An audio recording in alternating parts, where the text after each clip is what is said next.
Portuguese colonised Timor in the year 1520.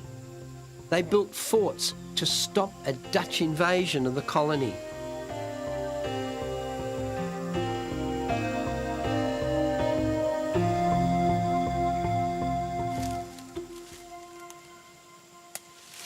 Look here, you can see the strangler fig is acting like bars, like prison bars, on the old fort window. And all the way along these walls are strangler figs. They're growing right round the building. It's so exotic. What I'm hoping to find is snakes. Now these strangler figs are very interesting because what happens, a bird may drop a seed in the canopy of a tree and then the strangler fig actually sends roots down past the tree into the ground. The roots also wrap around the tree and eventually kill the host tree. The host dies and you're left with a strangler fig. In this case, you can see a huge strangler fig actually growing inside the fort.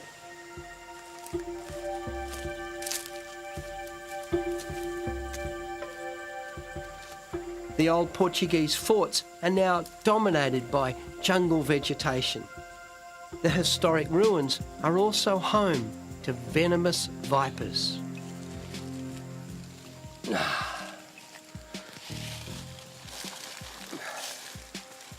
Okay, this is a very real situation, one that I'm not very happy about. I've caught a viper snake and we are, how far, eh? About 6-7 hours from Dili by road. And because I'm sweating, my fingers have slipped back too far from the head and I felt something under my nail, so I think I might have been bitten.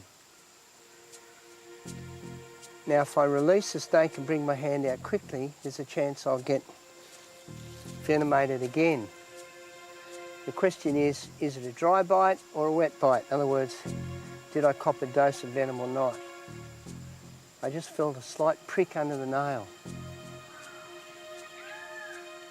I've positioned my fingers now up behind the head, but it's only a small head, so I'm reluctant to let go. If I let go, there's a good chance I'll get bitten again. But I'm only just holding the head. I'm going to try and retract my arm with the snake.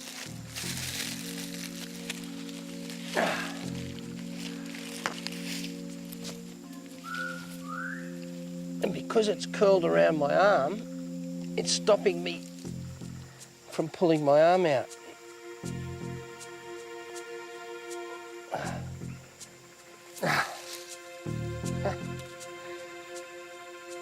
Have to rip your shirt up, eh, for a pressure bandage if I've been bitten.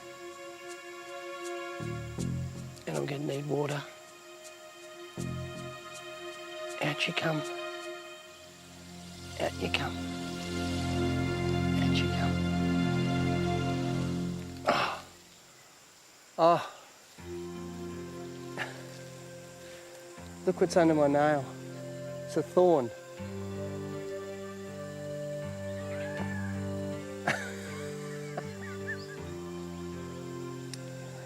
There's a thorn under my nail. Oh. My hand's a bit cramped. I'm going to change fingers. Ah.